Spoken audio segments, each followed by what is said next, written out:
From the city of Peaky Blinders, Birmingham, England, I would like to introduce you to Paddy Danda.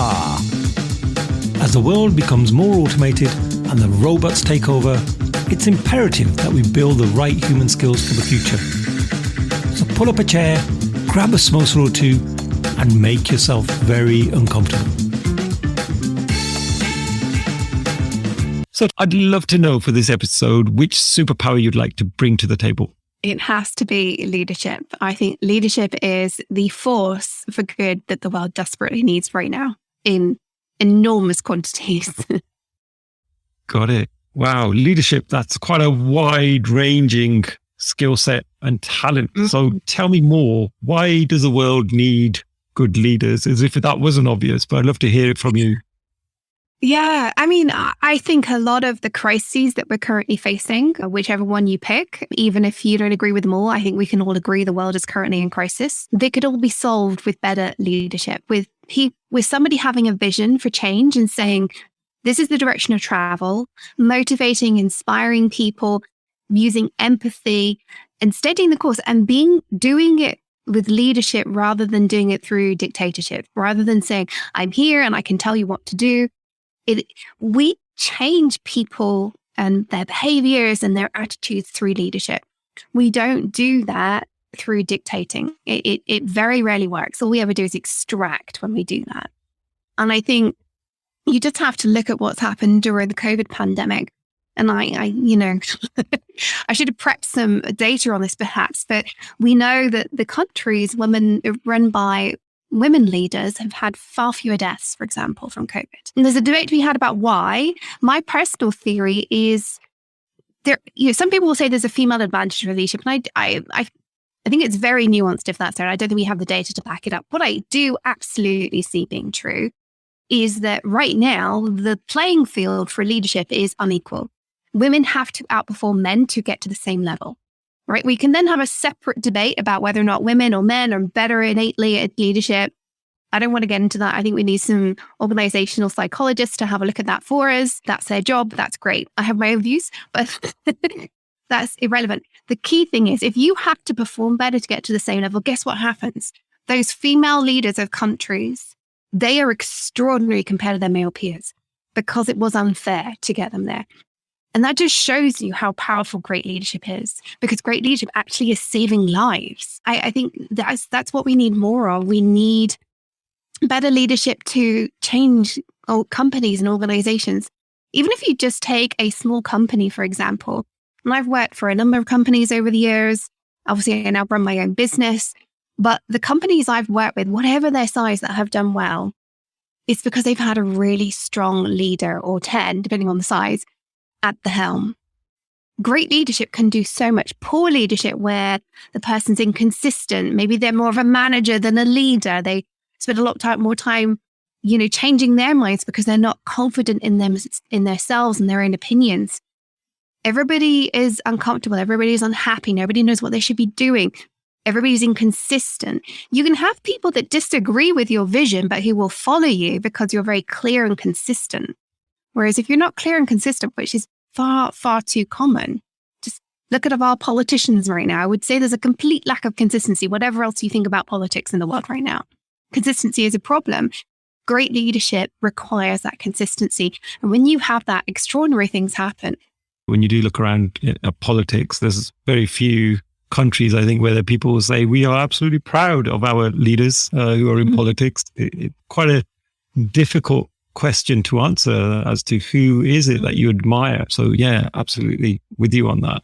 Something you just said there around female leaders often have to work that much harder to get in position. And now I see two sides of that, and I'm sure you've seen this as well.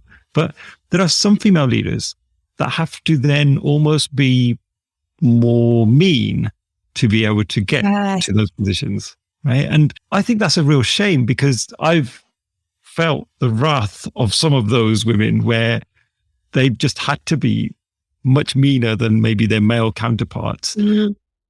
But that's the reason why they're put in that position, because they are seen as, hard as nails. What's your perspective on that? I would like to think maybe that we're finally seeing a tide shift on that one. I think for the longest time, I mean, especially here in the UK, but internationally as well, and I work primarily with people internationally, but you think back to the UK, Margaret Thatcher is the obvious standard bearer for that. She was seen as tougher than her male peers by quite a long way. I do think that is changing. Just look at Jacinda Ardern in, I don't know if I just say her name correctly. My apologies if that was really mangled, but Jacinda Ardern in New Zealand, she is renowned for her empathetic leadership, which is, I would say, if I had to categorize great leadership with 5 traits, empathy would be right there at number 1. And she isn't about, screwing other people over, being as hard as nails, keeping, that traditional view of keeping everybody else down. Is quite the opposite, actually. And I see this in the women I work with. The ones who rise to the top and do extraordinary things are the ones that lift other people up around them as they're doing it. Sometimes even pushing other people ahead of them as they're doing it, it comes back to you full circle very, very quickly. It seems tempting, and we see this a lot in, society. Look at the famous leaders in society right now. There are far too many, sadly, who will beat other people up on the way up, irrespective of gender. But it basically always comes back to haunt them at some. I think the more we can give, there's a book called Give and Take by Adam Grant, which is kind of like the underlying principle behind this. I'm just like adding a layer of I think it applies to our leadership. But the more we give, the more we get. Sure, every now and then somebody's going to take advantage of you, but it happens far less than you might think. And actually, the more you give, the more people will give to you and lift you up. And something extraordinary happens. There's a reason there's a movement called servant leadership, which I think we can all learn quite a lot from. But the principle behind it is, set the direction of travel, be the visionary. Absolutely, you need to do that as a leader. And then basically serve the people to ensure that they help you. It's more about them than about you. Now, I wouldn't go as far potentially as the whole servant leadership framework suggests, but there's an awful lot of lessons that we can learn from lifting other people up, making sure that they have the tools. You have told them the direction of travel they need to be in. You have said, this is why. You've inspired, you're motivating them. You give them the tools they need. Then you say, how can I make sure this happens? What do you need to be unblocked? That is where truly extraordinary stuff happens. If instead we say, you must do this because, or how dare you, or I'm going to take that away from you, you're creating fear. And we know that humans make really bad decisions when they are in a place of fear. They're less motivated. Fear is not a motivator, despite what you will hear. It is the worst motivator. Fear is a terrible, terrible place for humans to exercise their cognitive abilities. If you want something extraordinary from people, inspire them and give them opportunity, and be okay when they're done with you and they want to go somewhere else. Be absolutely delighted. Help them do that. They will come back one day and do something extraordinary for you in return. I've had a few examples of when I used to manage a team of people where they just outgrown the team. There was really no other opportunity I could offer them at that time that was going to tick the boxes for them. And there's no point in me trying to force them to stay or make them feel bad for even thinking about moving. And I'll tell you a quick story on that one as well, Tony. When I used to work for this big global bank, I remember when I eventually resigned, and it was very reluctantly because I had the most amazing team around me. I just had felt that I'd taken the role as far as I could. And really, I didn't want to be a burden on the team anymore. I wanted to maybe go off and do something else.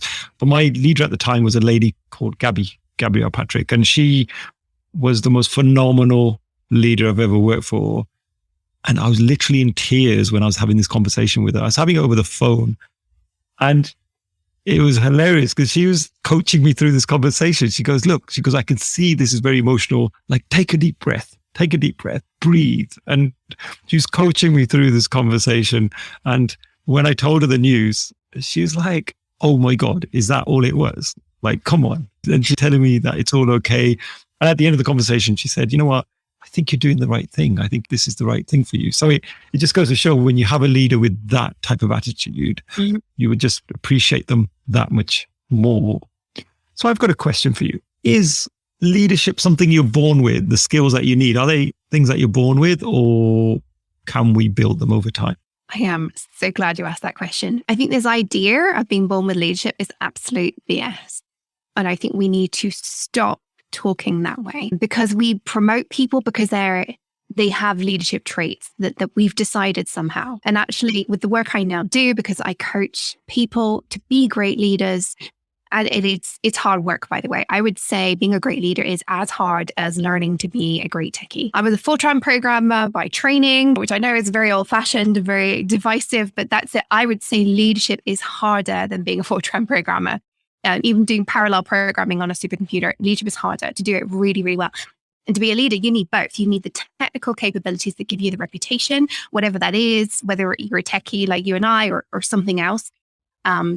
And alongside that, you need what are called soft skills, which I also think is very, very unhelpful. But the real skills, I would call them, of being a great leader, being a personable leader, being the kind of person that can inspire a room.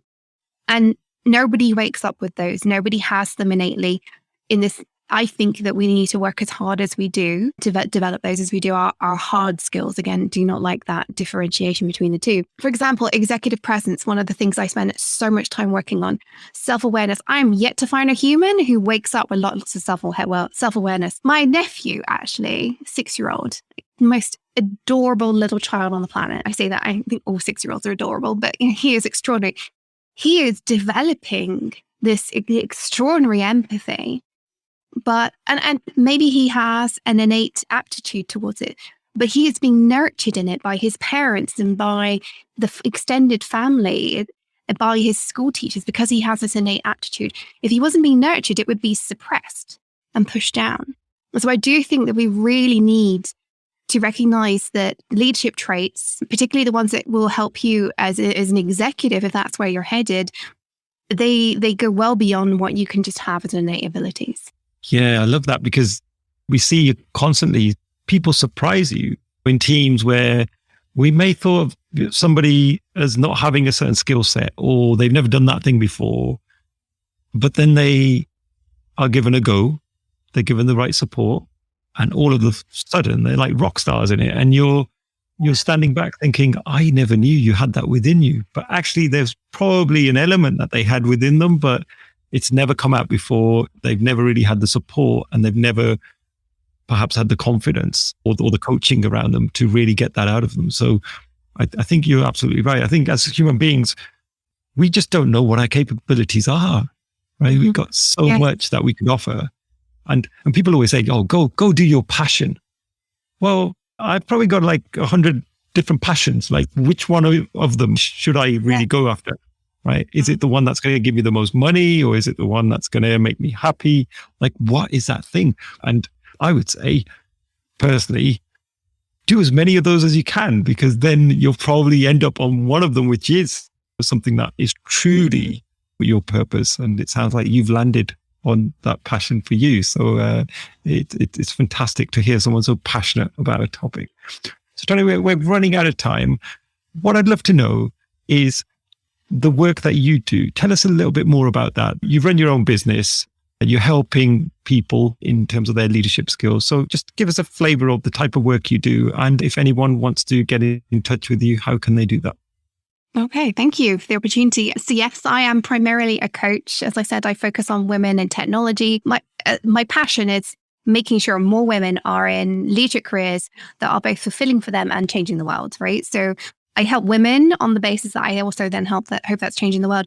The way I do that is I do a mixture of one-to-one coaching for executives or aspiring executives, but I also have an academy where I help budding and early career leaders develop their leadership skills and also develop the career skills, because it isn't sufficient to just have the leadership or just, know how to interview well. You have to bring the two together. So it's a mixture of really giving you the skills to navigate the world as a woman in tech if you are on the career path towards being a leader, whether that's just as a team lead, a manager, director, or whatever level you're aiming for. It's my passion point.